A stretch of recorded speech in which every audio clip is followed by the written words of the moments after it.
रुपाली चाकणकरांनी अवघ्या 2च ओळीत राजीनाम्याचा विषय संपवला. होय, मी बोलते ती महिला आयोगाच्या माजी अध्यक्षा रुपाली चाकणकर आणि राष्ट्रवादी काँग्रेसच्या माजी प्रदेशाध्यक्षा रुपाली चाकणकर यांच्याबद्दल. नाशिकच्या कॅप्टन भोंदूबाबा प्रकरणानं राज्यभरात खरं तर मोठी खळबळ उडवली आणि या प्रकरणाचे पडसाद थेट राजकारणात उमटताना दिसतायत. याचं कारणच मुळात या भोंदूबाबासोबत अनेक राजकारण्यांची उठबस असल्याचं आतापर्यंतच्या फोटो आणि व्हिडिओच्या माध्यमातून समोर आलंय. आणि हे प्रकरण अधिक चर्चेत येण्याचं कारण म्हणजे राज्य महिला आयोगाच्या माजी अध्यक्षा रुपाली चाकणकर या भोंदूबाबाच्या एका ट्रस्टच्या सदस्य देखील राहिलेल्या आहेत. त्यामुळे त्यांच्यावर टीकेची अक्षरशः झोड उठली आणि हे प्रकरण चांगलंच वाढतंय हे लक्षात येताच मुख्यमंत्र्यांनी अगदी तत्काळ रुपाली चाकणकरांना महिला आयोगाच्या अध्यक्षपदाचा राजीनामा देण्याचे आदेश दिले आणि अर्थात रुपाली चाकणकरांनी लगेच राजीनामा दिला सुद्धा. पण रुपाली चाकणकर यांनी हा राजीनामा दिल्यानंतर त्यांच्याकडे राष्ट्रवादी काँग्रेसच्या महिला प्रदेशाध्यक्षाचं सुद्धा पद होतं. त्यामुळे त्या पदावरनं सुद्धा त्यांची हकालपट्टी करावी अशी मागणी सुद्धा सातत्यानं होत होती आणि अखेर रुपाली चाकणकरांनी हा सुद्धा राजीनामा दिलाय. पण हा राजीनामा चर्चेत येण्याचं कारण म्हणजे अवघ्या 2च ओळीत रुपाली चाकणकरांनी विषय संपवलाय. हे प्रकरण नेमकं काय आणि या दोन्ही राजीनाम्यांची तुलना का होते यावरच बोलूया या व्हिडिओच्या माध्यमातून. नमस्कार, मी अश्विनी जाधव केदारी आणि तुम्ही पाहताय लोकमत व्हिडिओ.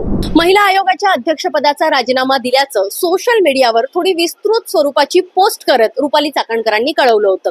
20 मार्चला त्यांनी हा महिला आयोगाच्या अध्यक्षपदाचा राजीनामा दिला होता आणि त्यानंतर बरोबर 7 दिवसांनी त्यांनी राष्ट्रवादी काँग्रेसच्या महिला प्रदेशाध्यक्ष पदाचा सुद्धा राजीनामा दिला.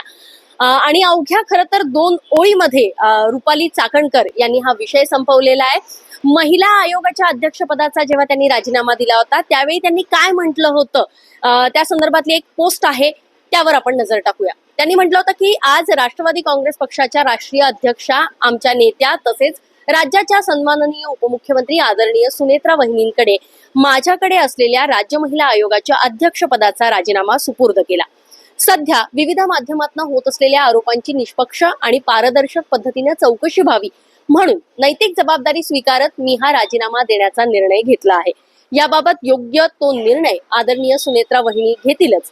या प्रकरणाबाबत लवकरच मी सविस्तर भूमिका मांडेन, असं रुपाली चाकणकर यांनी जेव्हा महिला आयोगाच्या अध्यक्षपदाचा राजीनामा दिला होता त्यावेळी म्हटलं होतं. महिला आयोगाच्या अध्यक्षपदाचा राजीनामा दिल्यानंतर अवघ्या 7च दिवसात त्यांच्याबाबत आता आणखी एक मोठी बातमी समोर आली आणि ती अर्थात त्यांच्या राष्ट्रवादी काँग्रेसच्या महिला प्रदेशाध्यक्ष पदाच्या राजीनाम्याबाबतची.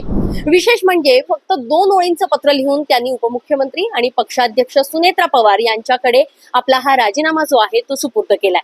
अर्थात रुपाली चाकणकर यांनी राष्ट्रवादीच्या महिला प्रदेशाध्यक्ष पदाचा राजीनामा द्यावा अशी मागणी सातत्यानं जोर धरत होती. चाकणकरांच्या राष्ट्रवादी काँग्रेस पक्षातनं सुद्धा अनेक महिला कार्यकर्त्यांनी ही मागणी लावून धरली होती आणि अर्थातच पक्षाची प्रतिमा मलिन झाली ती गोष्ट खरं तर वेगळीच आहे. पण या संपूर्ण प्रकरणामुळे राजकीय वर्तुळात चर्चांना अक्षरशः उधाण आलं होतं. हा राजीनामा आता फक्त औपचारिक आहे का, की यामागे आणखी काही मोठं राजकारण दडलंय, किंवा हा संपूर्ण भोंदूबाबाचं जे प्रकरण आहे या प्रकरणाचे पडसाद अजून किती दूर जाणार आहेत आणि पुढे रुपाली चाकणकर यांची भूमिका आता काय असणार आहे, या सगळ्या प्रश्नांची उत्तरं यथावकाश समोर येतीलच. पण रुपाली चाकणकरांनी 2च ओळीत विषय संपवल्यानं अर्थात चर्चेला उधाण आलंय हे मात्र नक्की. हा व्हिडिओ तुम्हाला कसा वाटला कमेंट बॉक्समध्ये नक्की कळवा. पुण्याहून अश्विनी जाधव केदारी, लोकमत व्हिडिओ.